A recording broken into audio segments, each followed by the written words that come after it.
everybody. Hi, friends. Well, from beautiful Salt Lake City, Utah, It's Thank God I'm Atheist. the podcast. I'm Frank Feldman. And I'm Dan Beecher. And coming up on the show today, Dan, we're going to be talking about secular groups being involved in interfaith organizations. And does that make any sense? Yeah. Are we, do we need to be a part of that conversation, or can we let them just sort of go off and talk about their imaginary friends on their own? Right. Feels a little too feel-goody to me. Sometimes feel good is too feel good. Right? and that's where this is, I think. Yeah. Hey, before we dive in to our stories today, I just want to make a quick announcement. I now have another podcast that has just launched that I'd love for everyone to check out. It's called Data Over Dogma.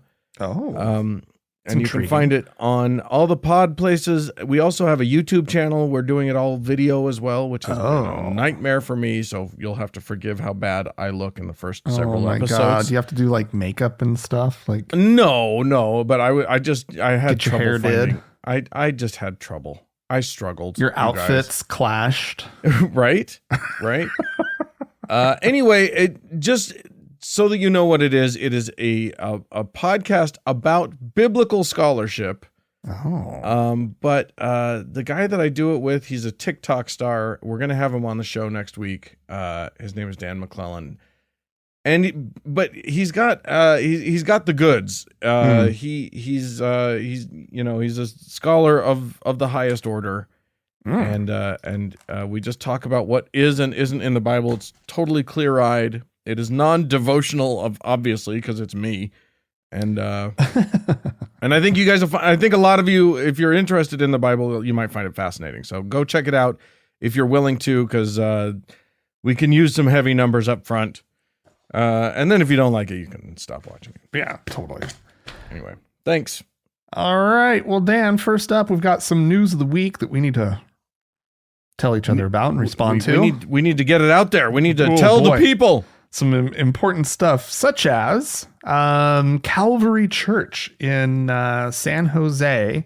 A Superior Court of California judge in Santa Clara County has ruled that the Calvary Chapel must pay $1.2 million in fines, including interest, for violating public health orders during the COVID-19 pandemic emergency. This is, I fucking love it. Apparently, these guys were like between May 31st, 2020 and May 2021. Okay, so that's essentially the first year of the pandemic, because you'll recall it was March when lockdown really started happening, right, in 2020. Yeah. So just not even 2 months, right? They couldn't make it 2 months before they started regularly or holding regular Sunday services and it sounds like they did like 2 services a day on Sunday, right? Like that's kind of a thing with a lot of churches. Sure. With an average attendance of between 300 and 500 attendees, and as well as holding prayer gatherings. And they held 1,000 baptism ceremonies over the course of that year, all very much in opposition to the local county's health requirements at the time. They shut everything down. It wasn't church. They weren't targeting churches. They shut all group gatherings down, right? As well they should have done. As absolutely as they will. Like that was the correct choice. Yeah. And these idiots decided that it was more important to create super spreader events than it was to keep people healthy. So apparently the church had been making the argument that the public health officer's orders prevented it from exercising its religious freedom, thus violating the Constitution. But as the Office of the County Council said in a statement, quote, "It should appear clear to all, regardless of religious affiliation, that wearing a mask while worshiping one's God and communing with other congregants is a simple, unobtrusive, giving way to protect others while still exercising your right to religious freedom. Unfortunately, the defendants repeatedly refused to model, much less enforce, this gesture. Instead, they repeatedly flouted their refusal to comply with the public health orders and urged others to do so. Who cares what the cost, including death? Yeah. So, absolutely, this is good. Their consequences are coming down the pike for these people, and only like 2 years too late. Well, yeah, but also with some perspective, and you know, they're being made to pay, right? Yeah, okay. Like they should have been showing up with SWAT teams and shutting this shit down. But we know how things were back in the pandemic, and that just, it wasn't really how it was going to go down in that moment. Also, because the SWAT team, they weren't even getting together, right? Like, right. That's a gathering, and we're not doing that right now. Oh, so Lord. Yeah, so $1.2 million, and it doesn't sound like that huge of a church. Goodbye, Calvary Church. It just sounds like a church. This is not some mega church, right? They don't have 1.2 million is that's backbreaking. That's not going to be. They're not. Yeah, I think that they'll be saying goodbye to their beloved building, and I don't know, the right wing will just do a big GoFundMe and suddenly and or make them a cause celeb, and then they'll be bigger than they ever were. Who knows? We'll see. I'm gonna take us to let's continue along the lines of churches in the courts. Oh, okay. Where the Church of Jesus Christ of Latter-day Saints, don't know if you've ever heard of them, better known as the Mormons. Mormons? There has been a ruling issued by the Arizona Supreme Court. You'll recall that this is the case about the church not reporting child sex abuse that was told to a bishop in confidence by the abuser, and then not reported to anybody, and which meant that the abuse of several children continued for years. Yeah, which is, I don't know. I want to say bad. Unconscionable.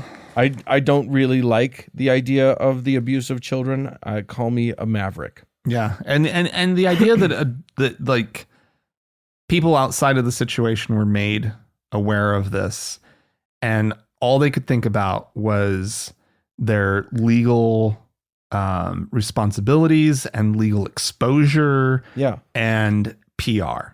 Could this harm the church? That's all they could think about, right? Yeah, when there were multiple children being harmed, whose lives were destroyed. Yeah. Yeah. Well, these children filed this lawsuit, and unfortunately, the Arizona Supreme Court has ruled that the church does not have to answer questions or turn over any documents. Good Lord. So the lawsuit's kind of hamstrung at that point. The attorney for the Adams children who filed the lawsuit said, quote, "Unfortunately, this ruling expands the clergy privilege beyond what the legislature intended by allowing churches to conceal crimes against children."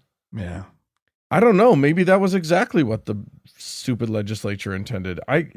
How anyone could think it would be okay.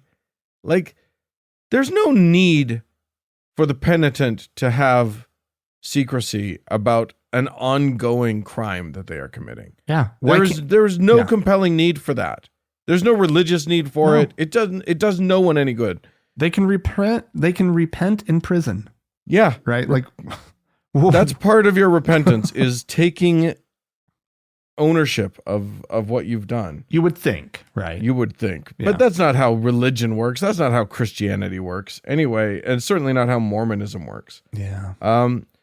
The church, for the church's part, they're just chuffed as can be. They're just as pleased as punch by this decision. they agree with it. They said they did release a statement which did say in part, "We are deeply saddened by the abuse these children suffered. The church has no tolerance of abuse of any kind," not adding, "We just don't care." Like, if the church has no tolerance of any abuse of any kind, that's a bit of a head scratcher. Yeah. In this case. Because it feels like you would report it to the authorities so you could stop it. Yeah. If you didn't tolerate it, the way to not tolerate it is to report it. Yeah. Yeah. If you're not reporting it, that's pretty tolerant. Yeah. Pretty tolerant right there. So, yeah, there you go. Oy, oy, oy, oy, oy. That's so gross. All right. Dan. Yeah. Are you familiar with the Gandhi King Mandela Prize? Only because I did see the story that you're about to tell me. But until that point, no. I had never heard of this thing. Actually, it's the Gandhi King Mandela Peace Prize. Yeah, I'm not surprised. This is the first time it's actually been given out. Oh, okay. It's an honor that's bestowed by Morehouse College, which is a historically black college in Atlanta. And they have chosen as the first recipient of the Gandhi King Mandela Peace Prize. I'm so fucking mad. That is Gandhi, right? Yeah. Gandhi himself, Martin Luther King Jr., right? Mm-hmm. And Nelson Mandela Peace Prize.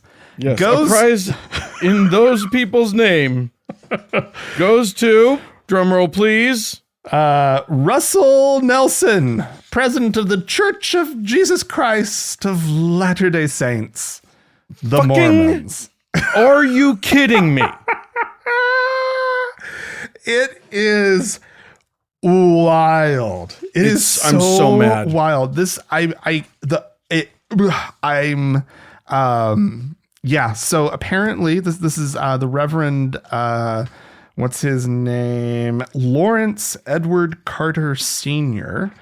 of Morehouse College says that President Nelson had inspired, quote, radical inclusivity and solidarity in the Church of Jesus Christ of Latter-day Saints, and had remarkably linked arms with the black community. Now, it is true that Nelson has reached out and to groups like the NAACP and the United Negro College Fund, as well as other African-American organizations. They've given $3 million for scholarships at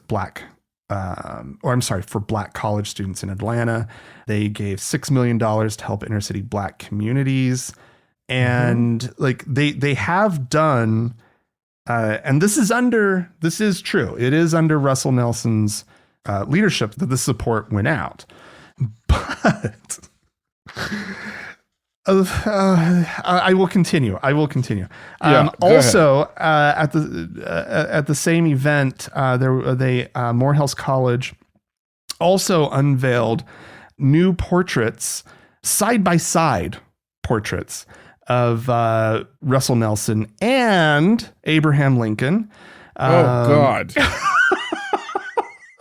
On a wall in the Martin Luther King Jr. International Chapel building on campus. And this is, again, I can't tell you how angry this makes me. This is from Reverend Carter. Because you, Russell Marion Nelson Sr., carry the light of truth in the great Morehouse leadership tradition, which recognizes the universal Christ and works for universal justice. We are honored to announce you as the inaugural laureate of the Morehouse College Gandhi King Mandela Peace Prize. I wonder if the amount of money that he gave, if he was allowed to name his own prize. No kidding. No kidding. Because honestly, you don't get, I'm not going to call that particular man a racist. No. Yeah. I don't think that. But that institution, the institution that he runs, still wildly racist and does nothing about it. Right. Does not do anything to like shock its own system. It is such a farce. Yeah. To say that a leader of the Mormon Church could be anything but a participant in racism. Well, and I just feel like the church might have helped prepare Reverend Carter's comments, because he says, these are also his words, said President Nelson had worked tirelessly to build bridges of understanding rather than create walls of segregation, and is a worthy successor to Joseph Smith. And this is a quote, as an internationally recognized medical scientist, revered president, prophet, seer, and revelator for the 17 million member Church of Jesus Christ of Latter-day Saints, you have continued the legacy of Joseph Smith, founder of the Latter-day Saints movement and the first nationally recognized religious leader in the United States to advocate for the freedom of enslaved Africans by affirming racial and ethnic equality and running for the American presidency on a political platform of compensation emancipation.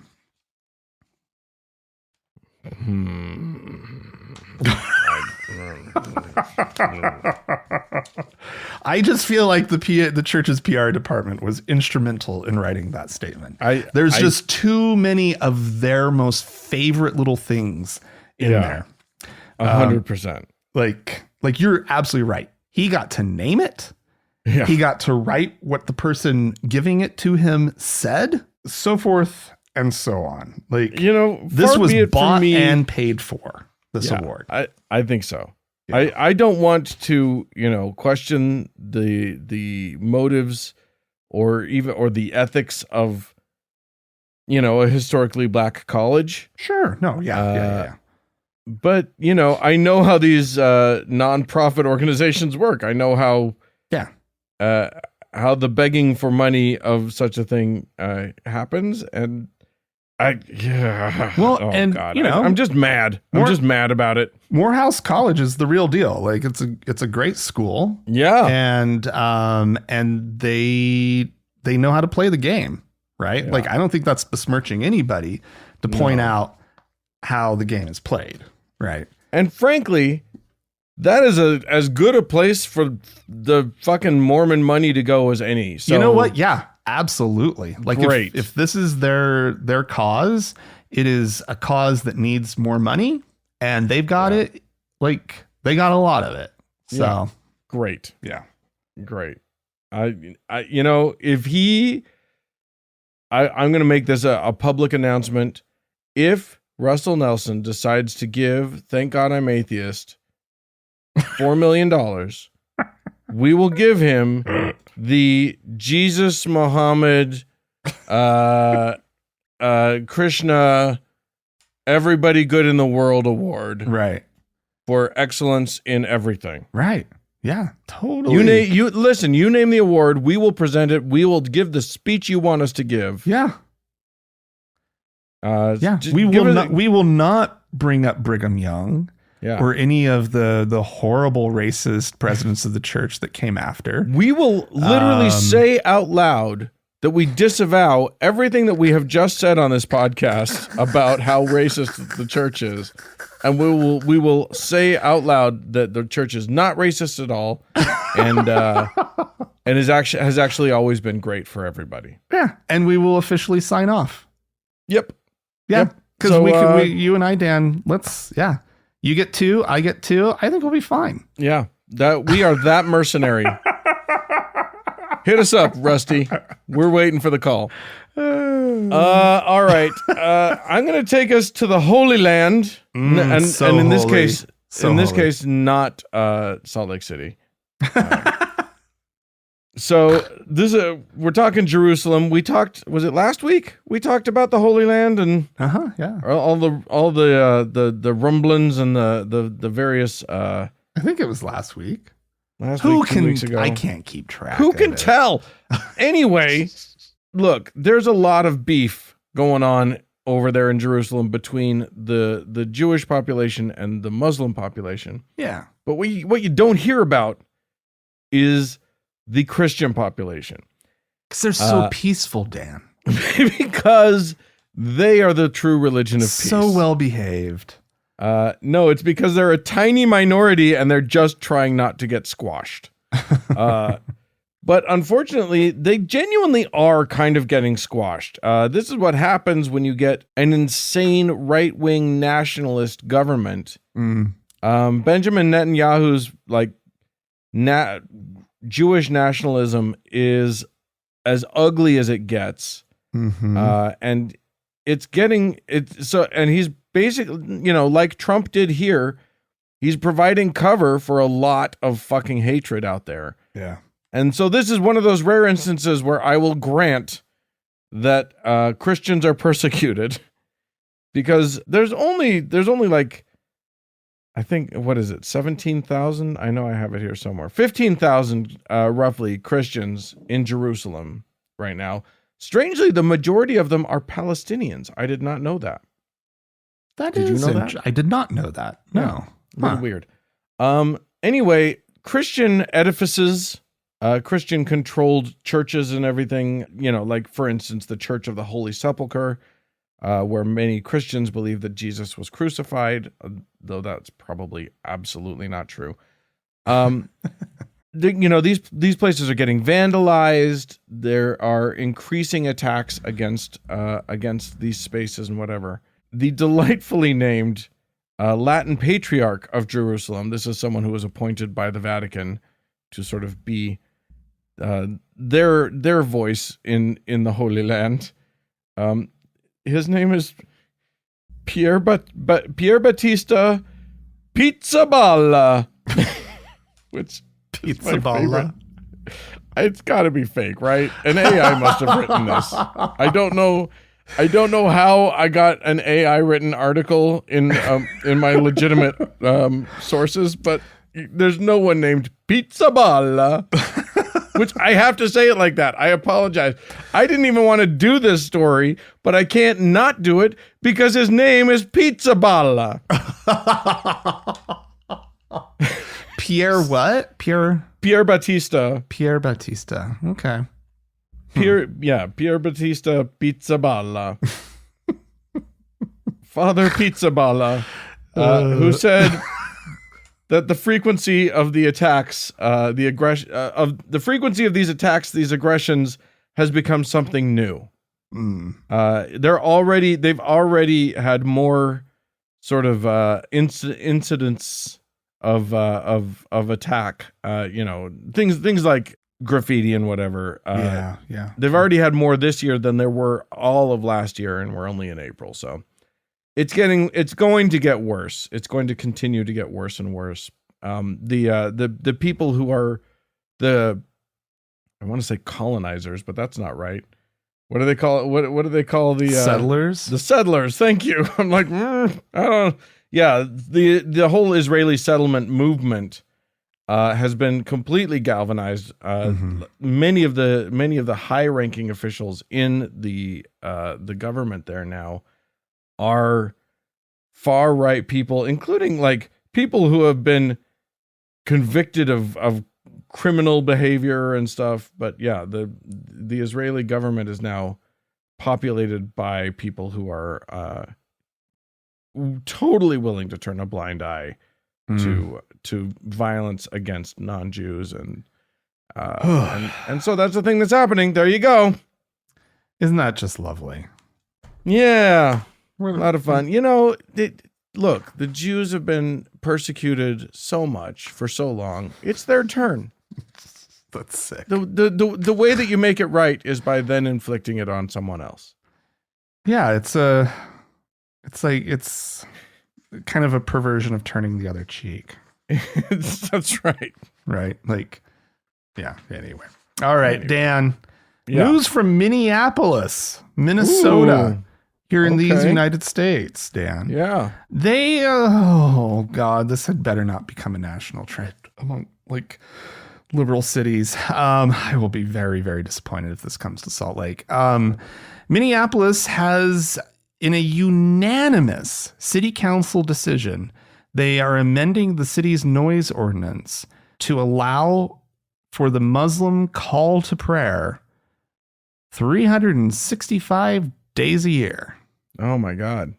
So are they allowed to do it anytime, like 5 times a day? 5 times a day. So let's say this was Salt Lake City. I looked up the times for the call to prayer here. The first call to prayer today was at 5:29 a.m. There will be another one at 1:28 p.m., one at 5:11 p.m., 8:07 p.m., and 9:27 p.m. Get the fuck out of here. Absolutely not with that 5 a.m. shit. No.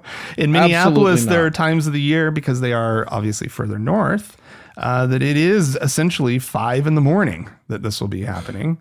And apparently they were allowing a year-round broadcast last year of the call to prayer, but only between their normal noise ordinance rules, right? So as long as the calls to prayer were between 7 a.m. and 10 p.m., they were allowing it. But they have decided, because, and this is interesting, apparently Minneapolis has a very large Muslim community. 3 of the 13 members of the city council identify as Muslim. And they have this large East African immigrant community that has been growing since the 1990s. And according to the executive director of the Minneapolis chapter on the Council of American Islamic Relations, the Constitution doesn't sleep at night. But I do, right? But I do. Yeah, exactly. Shut up. Like you're right to believe and to be Muslim, and nobody get up and pray whenever the fuck you want to. Absolutely, especially in an era of I don't know, alarm clocks. Set your fucking Apple Watch, dude. I would rather provide alarm watches for the entire Muslim community out of my tax dollars than be awoken at 5 a.m. by someone hollering into a microphone. It's just absolutely fucking outrageous. Imam Muhammad Dakuli, from one of the mosques in Minneapolis, says Minneapolis has become a city for all religions. Great. Oh no. Yeah, it already was. Yeah. It already was. You don't have to create noise pollution at 5:30 in the morning. Yeah, some of us don't have regular jobs and we like to sleep in a little bit. 5:30 is I have a regular job. I'm not up at 5:30 in the morning. I know. Yeah. This is what the fuck? Yeah.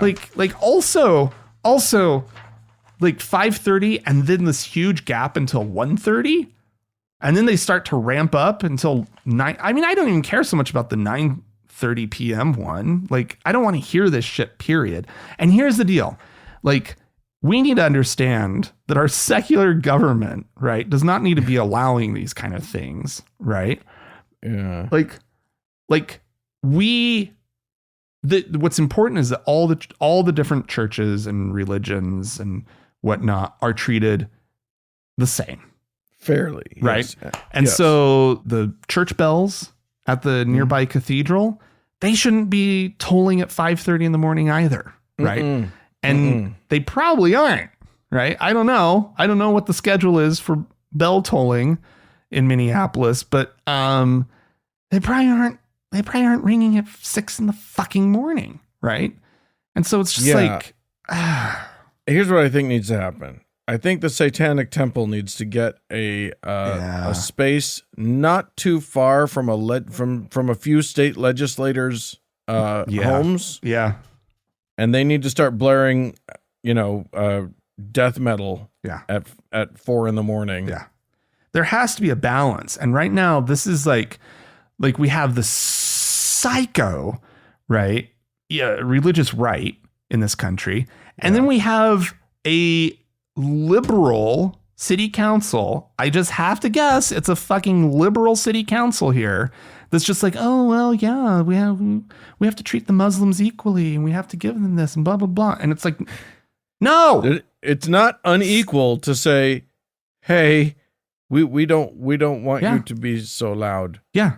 You can do it between these hours, but this is, people are sleeping, man. Yeah. They're and like the majority of the people in the city aren't getting up for prayer. Right. Right. Like even if it was the majority, like that's just even if it is the majority, right? Yeah. Like don't. This is the era of alarms. Yes. Your fridge can wake you up at 5:30 in the morning. I'm sure everything you have can wake you up. I'm sure you could find an alarm clock that does the call to prayer. Yeah. Right? That's like satellite, set by satellites. It knows where it is, because the thing is, it does change every day. Right? This is all solar and lunar or whatnot, right? So like the GPS enabled something or other. That's fine. We have the technology. You don't have to look at your table and like it will wake you at precisely the right time. It will do a better job than that guy yelling. Oh God, Dan. Like I just think about like if that happened next to my house. Can you imagine living next to a mosque and then all of a sudden they're allowed to do this? Like I think I would just not enjoy it. I have to assume that property values around mosques that are allowed to do this would go down. Yeah. Right? Like, or maybe they go up but sell only to Muslims. Maybe, but like they would go down. That gets really fucking weird. Yeah. You definitely don't put that in the listing. I'll say that much. All right. Well, wake up every morning to the beautiful call to prayer. There's free music every morning and afternoon and evening. All right. I'm going to take us now to the Utah-Arizona border. Okay. A little town known as Colorado. Short Creek is what the locals call it. Right. It's actually two different towns. Colorado City. Hilldale. What's the other one? And what? Isn't it Hilldale? Hilldale, yeah. Colorado City's on the Arizona side. Hilldale's on the Utah side. Together, they make the former stronghold of the Fundamentalist Church of Jesus Christ of Latter-day Saints. That's the other group that still practices the polygamy. Mm-hmm. The regular Mormons would very much like you not to associate these people with them. I'm fine with you associating them with them. Anyway, there has been a bit of a bit of a stink down there. So in order to tell this story properly, I got to back up a little bit and tell you the story of self-declared prophet Samuel Bateman, who is alleged to have at least 20 wives, so he's successful, and who was arrested fairly recently because someone saw little child fingers poking out of a trailer that he was hauling. Oh, I remember this. He was somehow trafficking children. These are kids basically in an unventilated trailer that he was hauling through Flagstaff, Arizona. And horrifying. that's an alarming thing. Yeah. This is a group that is notorious for marrying off underage girls to 50-year-old men. It is 50. How dare you, Dan? They're usually 70. Yeah, well they can be any age. The men can be any age. And these girls are not even, oftentimes they're in their early teens, sometimes earlier than vile. that. It's so gross. It's very bad. And here's the thing. Everyone in the community is so inured. They're so locked into this mindset, into this belief system, that they all grant consent to this, including the women of this of this cult. So when when he was arrested and then his kids from many of his wives were taken away and put into foster care, of course, the mothers raised holy hell about it. They are now, several of them, the wives that is, are facing federal charges, including the most recent one Josephine Barlow Bistline, who is, I guess, the fourth woman associated with Samuel Bateman, who is facing federal charges after threatening someone at Child Protective Services. Oh. Or the Arizona Department of Child Safety. Right. This is a case manager, and according to the criminal complaint, Bistline told the case manager apparently that there was an email that was sent that was saying she was going to be sent to prison where she would live on a ventilator and people would have to help her breathe and clean up after her. What? So that counts as a threat. Yeah. Holy fuck. These are the good godly people of polygamy. So there you have it. It's all religion is not great, but fundamentalist religion is just leads to violence and horrificness. So that's fun. Probably shouldn't have closed off on that story, but I did. It's not the pattern we usually do, Dan. No, it's not. I accidentally got them in the wrong order, but we're going with it. That's what it is. So take that and run with it. If you would like to write in and tell me how awful that was for you, for me to have done that, or just to talk about this or any of the stories that we've talked about, feel free to write into us, podcast@thankgodimatheist.com. Or call and leave us a voicemail message and chew us out. The telephone number is 424-666-8442. Stick around. There's more show coming up.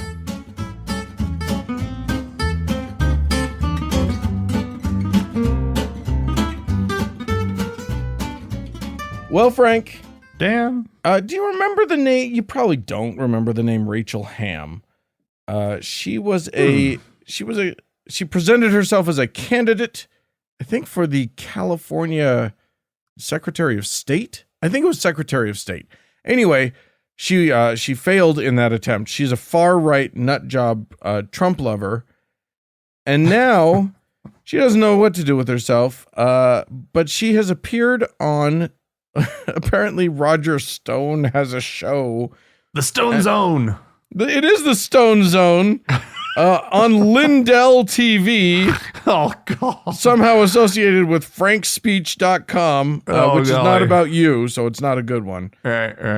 I'd support a show, a website that was just about talking about you on the show. Oh, thanks, Dan. No, I love that the logo for Lindell TV, downright Nazi-ish.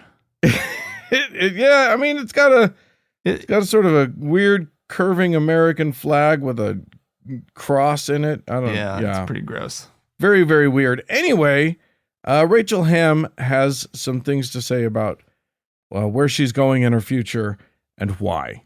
You have talked to me about pulling up stakes, coming to Florida, putting your own political ambitions aside, because you and I agree that the election of Donald Trump in 2024 may be the last best hope for freedom and the survival of this nation. Tell me what your current thinking is. Yes, I absolutely think that right now it's an all hands on deck situation to save the country. And the best way that we can do that is by supporting Donald Trump, because I can tell you that it is very clear to me that the God in heaven, the God and creator of heaven and earth has anointed Donald Trump to be president, period. Now, because of that, because I feel so strong about that, I believe that it is my obligation to do everything I can do to support him in order to support the country, in order to support God's agenda. And I know that's an extreme thing. I don't really care that that's an extreme thing. It's very true to what I believe. And so at this point, what I have done is, after running for Secretary of State, I through a lot of prayer and personal assessment with my family, we really explored what is the most effective thing I could do right now to help save the country. And I concluded that it was supporting the president and quite honestly, any role that would be most effective for him in the country. I think that media, I think that being press secretary is an excellent role for me. I'm very strong. I would really love to have a chance to meet with some of those reporters in the press room and, kind of like nail their heads to the wall. I think that'd be really fun in support of the president. Be very fun. It would be so much fun to be a press secretary. Ooh. Wow, it's not often that you get to hear someone pitch themselves for a role in a presidential cabinet or whatever, live on a show. Right. Somebody completely unqualified pitching themselves. Well, I don't know. Frankly, qualifications don't seem to matter to the Trump administration. So, take her. She's every bit as. I love that she kept saying, "I want to support the president. I was like, really? I don't think you know who's president right now, because I don't think you want to. Right. I think you don't want to do that. So there you go.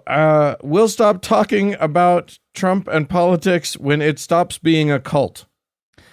Yeah, and when it stops, when the religious right stops threatening us with him. It's pretty spooky. It's pretty gross. There you go. Yeah, it's a threat. Yeah. It's a threat. All right. Well, we had some wonderful people write into us and call into us. Indeed. I'll get us started with Sarah, who wrote in to say, "Dear Frank and Dan, love the show. Been her supporter for a few months now." Thank you, Sarah. My sister-in-law invited my family, kids 6 and 8, to her son's baptism, age 7, on Easter Sunday. Now, I don't take my kids to church, and I can't imagine Easter being their first exposure. We didn't go.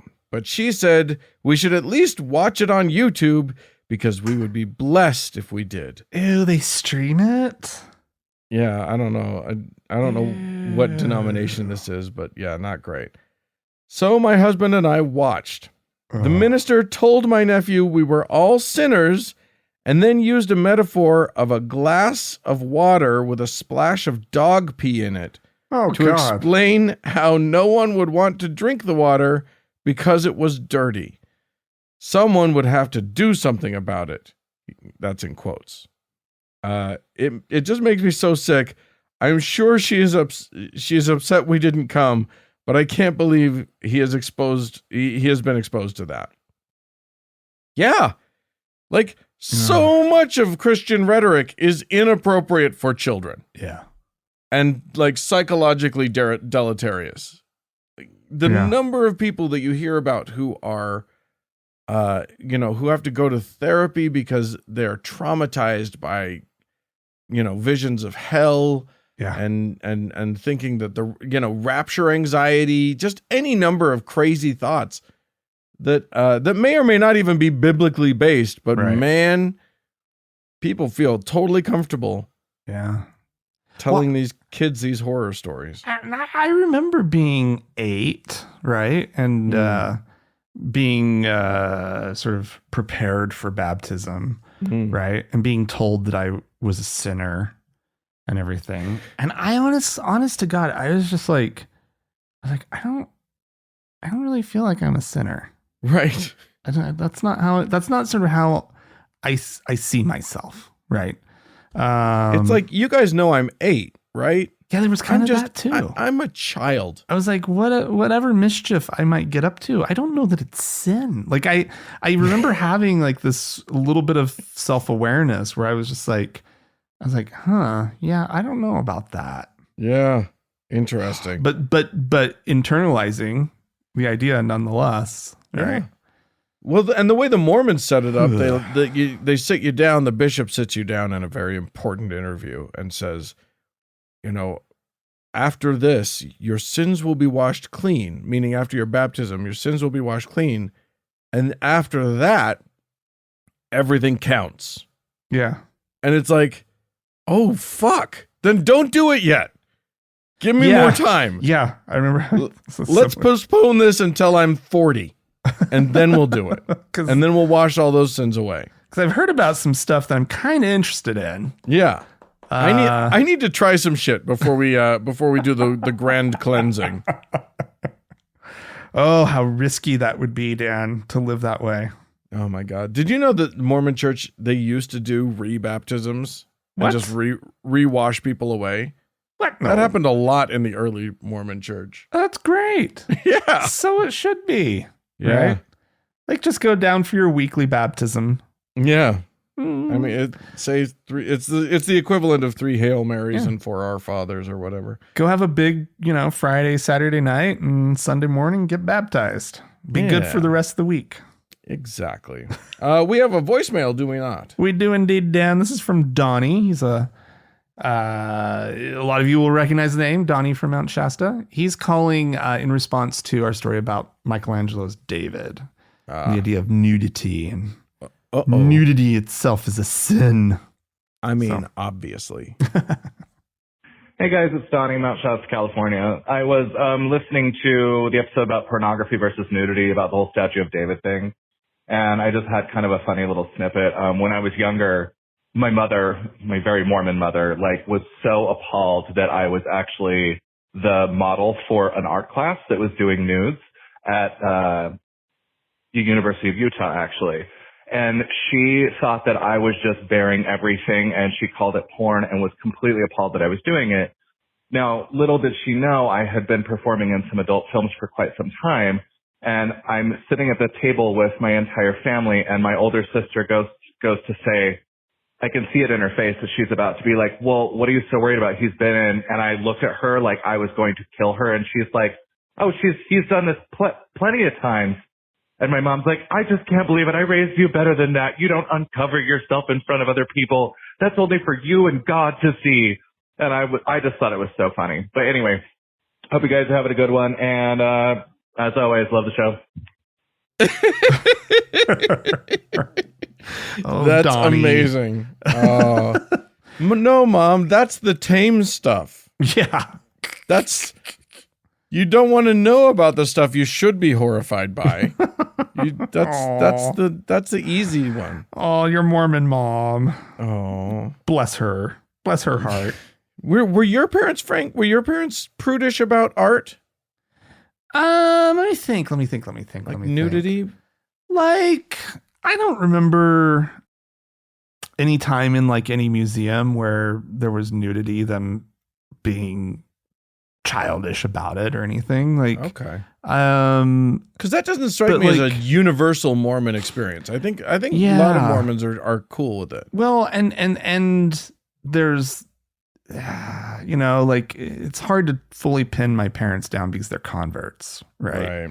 Yeah. And so they had their own things. They were, boy howdy, anything that made a movie PG, whatever it was that made the movie PG-13, my parents were very upset about always, right? Yeah. But I think in the right context, they sort of knew that it was hard to object to the art.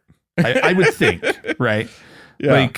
Not that they were so into art, but just maybe that would just expose them as unsophisticated or something, right? Interesting. To be so prudish about the art. I have no idea, to be honest. See it. You can see a in a gallery, but if one comes on in a movie, you've sinned. You're in trouble.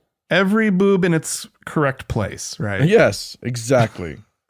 Let's keep the boobs to their correct places. Where they belong. All right, this is from Alexandra, who writes, hey, Frank and Dan, on the topic of holy places, aren't the Abrahamic religions famous for believing in an omnipresent God? So if their God is absolutely everywhere, how can one place be holier than another?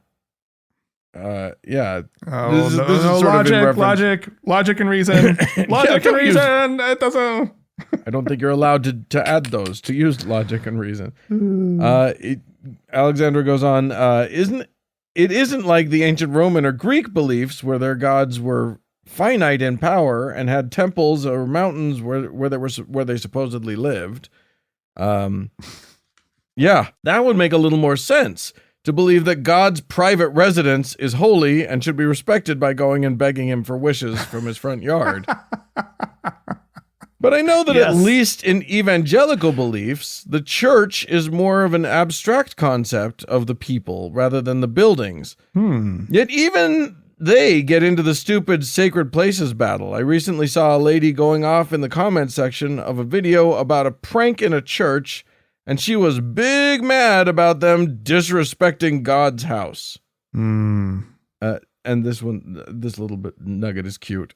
Also, since TGIA podcast is a religion with priests and teachers and a Lord and Savior, is your studio a most holy place for us while also being the least holy place for Islam? I think so. That's fine. Yeah, I'm okay with that. We're not going to tell you where it is. You may not. Don't come as pilgrims to it. But no. I think that's right. Yeah. So thank you. Alexandra signs off. Hail Sagan. I love that. That's great. So, do we have any people to thank? We do, Dan. We have a couple new patrons over on Patreon. These kind folk are chipping in. They decided to become deacons. We have Captain Basil as one of the new deacons. Yes. And George as the other new deacon. Wow. Congratulations, both of you, on your newfound magic powers. And if you'd like to join them, you can go to our website, thankgodimatheist.com, and click on the support tab. And there's options there. And then we have, as always, our top donor to thank, Dan, the fabulous duo that I'm calling Melger, our Lord and Saviors this week again. Thank you so much. More show coming up.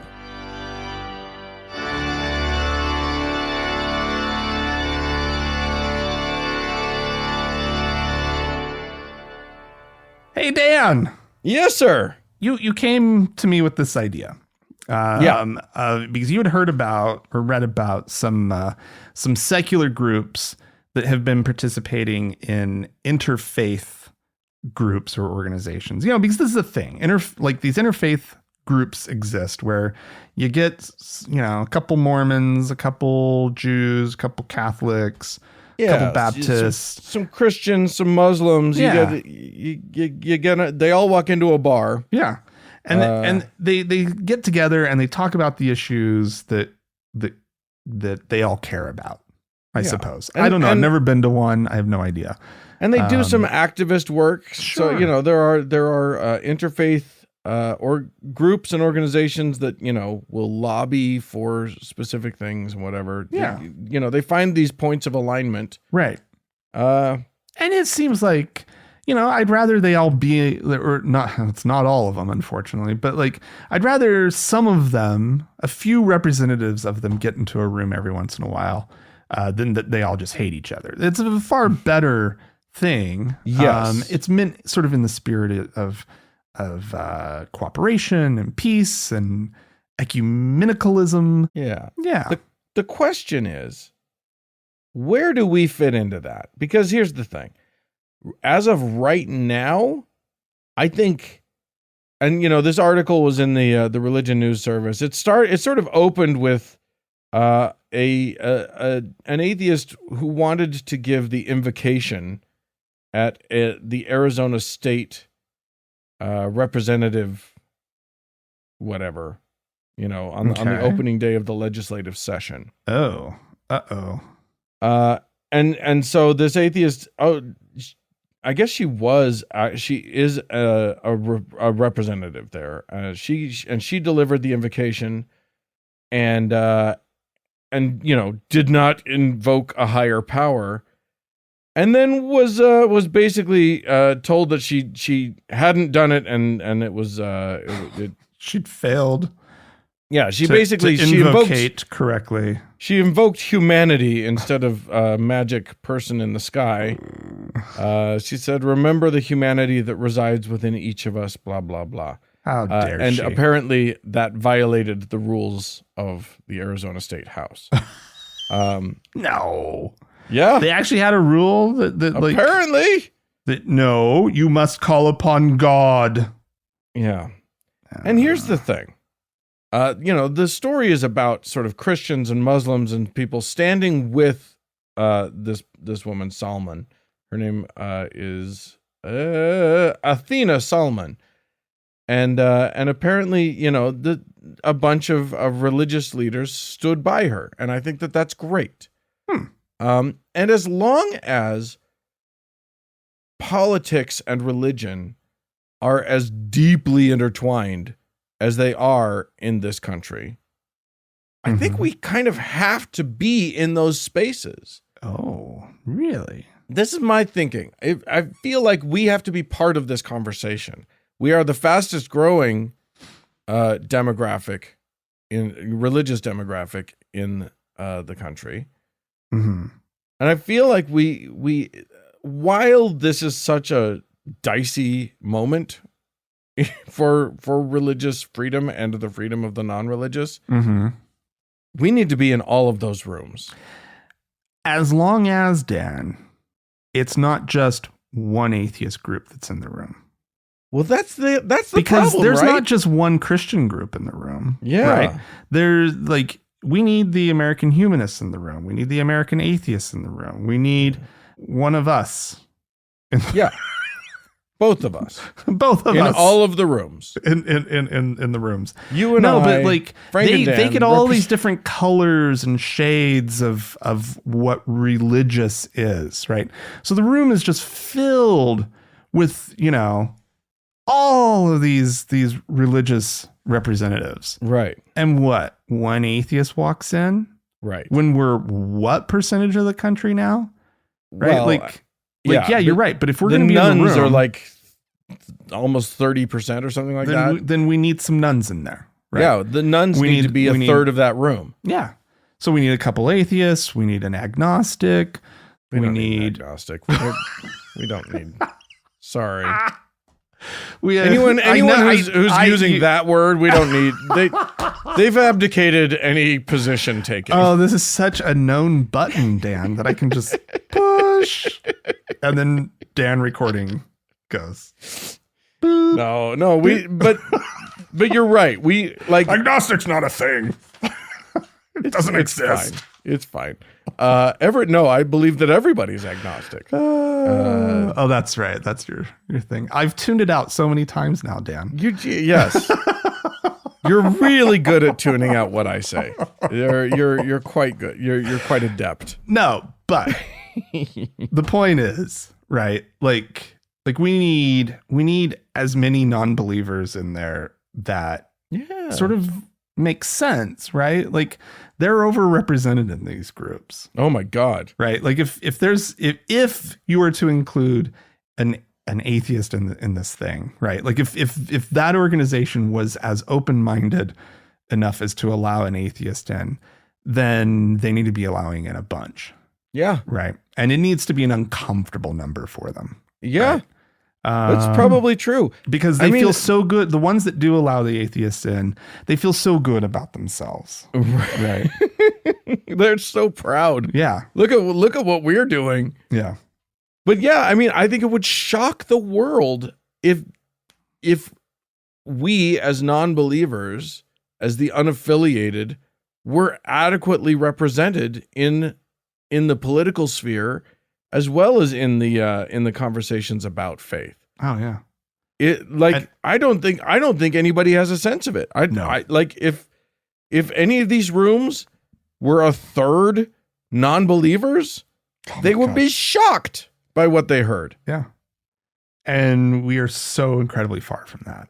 And so far from it. And we are not taking up that space. As we are, we're not voting in visible ways. We're not showing up in ways to take up that space. You and I, Frank, we talk to our people. Mm-hmm. Like this show is by us for us. Right.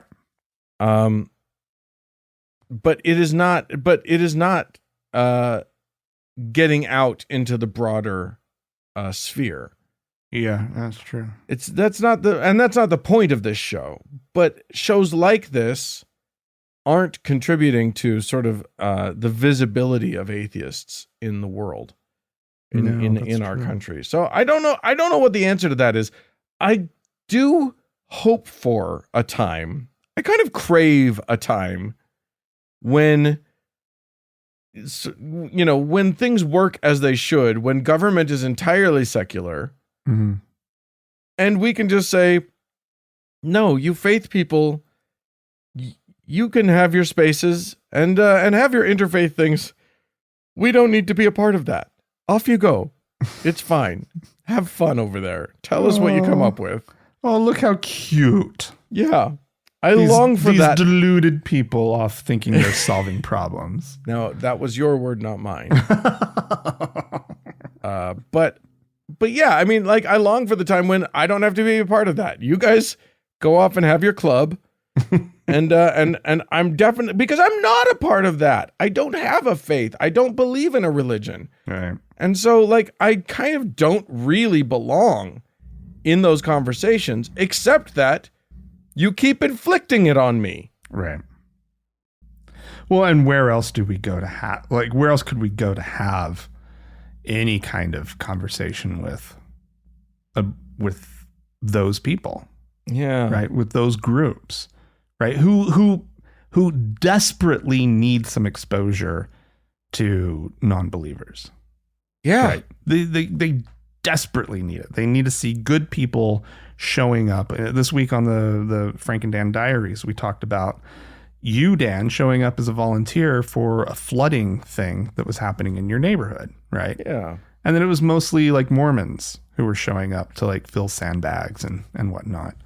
And it's just important that we show up, right? That sense of community isn't owned by them. Right. And I've kind of drifted a little bit here, but like, I think that's an important part of this, right? Well, what you've made me realize, Frank, is that what I should have done as I was sort of filling sandbags to help with this flood is that I should have climbed up onto the top of the sand pile and yelled, "Just so that you guys know, I'm atheist, and I'm still doing this. So I just wanted you guys, all you Mormons, to know that it's not just you here. I want visibility." Well, what we need are t-shirts when we show up for these things. Right? That's right. What I should have done is put on an atheist t-shirt and then and then been sure that everybody saw it. Yeah. Did you see? Did you see? Huh? My boobs are down here. Thank you. Yeah, it's I mean, that's not exactly what I'm. No, I know. The trick, but again, it's a trick of visibility, right? Yeah. It is one of those things where, and that is why atheist organizations are important still. Which is so funny because we're not a monolith. Atheism is not a monolith. Right. We don't have an organizing set of beliefs.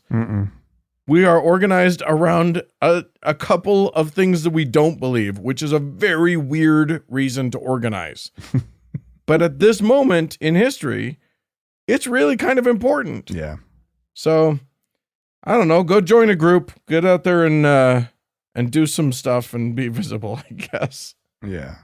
And yeah, I think we should push for the non-believers to be in the interfaith spaces where we can. Yeah, I think so. Start doing some outreach. I think that's the key. Print up some t-shirts. That's what I'm saying. Yeah, exactly. Sign. Wear a sign. You know, like the atheist group of whatever town or community or whatnot. Like if you guys meet, like, and a lot of these groups do volunteer, right? Like wear a t-shirt, as they probably already do, right? Like, yeah. You and I have been given t-shirts by some of those been. organizations, and I love them. I know. I wore mine out. Yeah. I thought they were great. But anyway. Yep. So there you go. If you would like to participate in this conversation, tell us about your group and what you're doing to be a part of the interfaith conversation, or suggest ways that people can get involved. I'd love to hear it. Write into us, podcast@thankgodimatheist.com. Or call and tell us about it. The telephone number is 424-666-8442. Yeah, go to the Facebook page, facebook.com/TGIAtheist, and click the like button. And if you'd like to join one of our members-only lounges, you can do so go to our website, thankgodimatheist.com/members only. We're on Facebook and Discord. Indeed. Thanks so much to the Red Rock Hot Club for the use of their music. And thanks to Gordon Johnston for the use of his music. And thanks to all of you for tuning in. We sure do appreciate you. Thanks so much. Bye-bye.